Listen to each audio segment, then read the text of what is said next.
Hey y'all, I wanted to talk about the Backrooms 1998.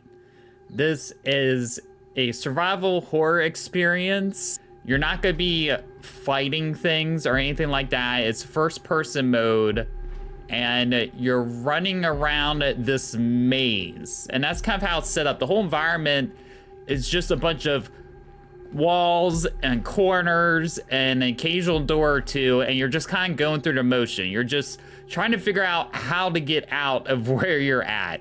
There's a tiny little bit set up in the beginning. It's really cool where it shows actual found footage that was like recorded to make it look like it took place at that time. And then that kind of sets up and transitions you into the game, and it was cool to kind of see that. And then as you're going through, you'll get a little bit of a backstory. There's this creature that's kind of chasing after you through most of the game. And you get to kind of listen to a little radio and learn a bit about the backstory of this creature. Kind of similar to PT of sorts. You can feel the PT influence of this game. I'm not sure if that was an influence or not, but that sure felt like it to me. But besides that, as far as the lore of what's going on and why, at least with the experience I've had with it up until the point that I played, I didn't really get any other than the creature. It was more of just like, I'm here in the moment and there's certain things I might have to do to advance, but you're just going. You're just trying to get out of where you're at, and you can get very disoriented, but that's kind of like the purpose of it. A lot of the walls look the same, but then something could jump out you around the corner. And there's pretty solid jump scares. You don't know when they're gonna pop up, and I thought they were pretty well done as far as popping up. Sometimes you'll go into a room, there'll be a bunch of chairs or clocks or items, and they'll kind of move in the room as you're walking into it, or if you turn around, they'll get moved. And so it does give you this sense of unease and uncertainty, especially when everything looks the same and you get a little bit scared and lost and confused at the same time. And then that's when they introduce this creature monster thing that's also chasing you down. So then you have to worry about that on top of trying to get out. And after a certain point, you get to an area where you have to collect items, and they're spread throughout this map area. But really, there's no direction to start you off in terms of like where to go. You just have to go explore. Eventually, you'll find the map, but even then with the map, I still found myself getting a little confused onto where I was at. And when I started kind of figuring out the map, I would sometimes try to go to a place I still couldn't access it, so that I'd be confused there.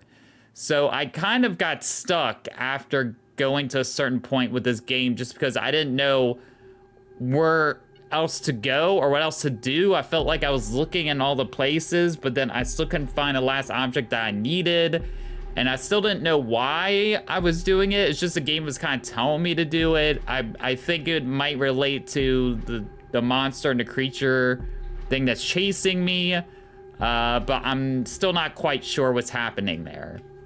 Now, as far as the creature itself, it looks pretty creepy. It's got this like plant, like it reminds me of like the Stranger Things like villain of sorts from the first season, where it's like walking around and it's got this big open face and stuff like that. So it's kind of creepy to look at. It's got all these like little tentacle things. Even though you can't fight the monster, you can kind of stealth your way around it. The game does like leave all these bottles though and stuff sometimes in your way, so you gotta make sure you sneak around the bottles. It cause less noise. The less noise you make, then the monster's not gonna hear you. And then there are areas spread throughout the game where you can hide. A lot of the time there are lockers or desks you can hide underneath. And I did feel like at times where I was trying to escape from the monster, it felt a little overwhelming, but I still felt like I could make it out alive for the most part. There is running in the game, but the running isn't great. The character only runs up to a certain length of speed. So there was a lot of times where I felt like, oh crap, I'm about to get caught. Like, this character is running too slow. But then I would manage to get into a locker and kind of sneak my way in there.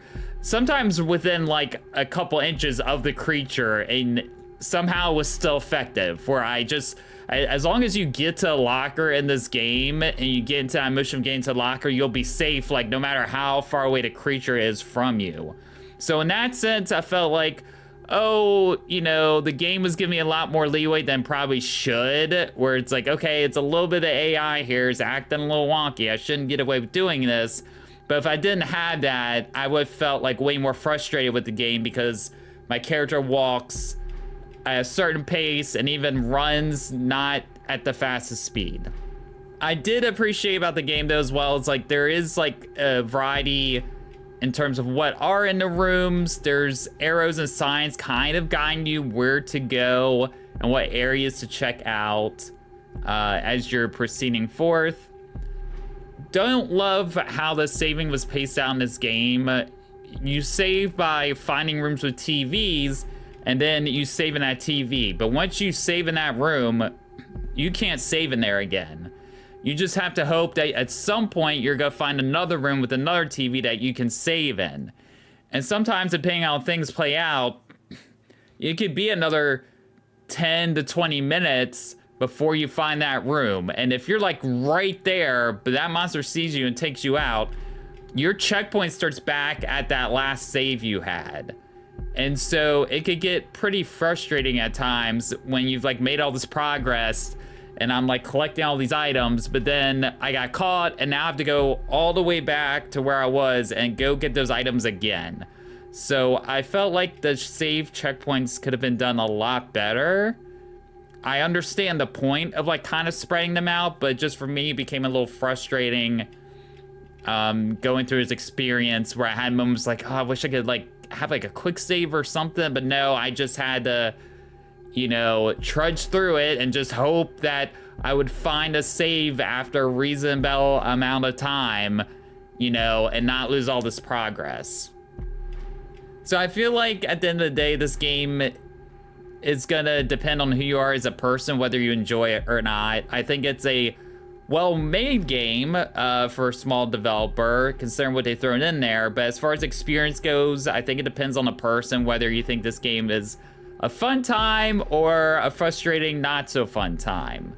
So I would say, you know, watch some gameplay footage of this game before you decide you want to pick it up. If you like the bit that you see, then we're checking out because it's a well-made enough game. But if you're watching the footage and you don't think you're vibing with it, I wouldn't check it out if I were you, because it's not gonna be your jam.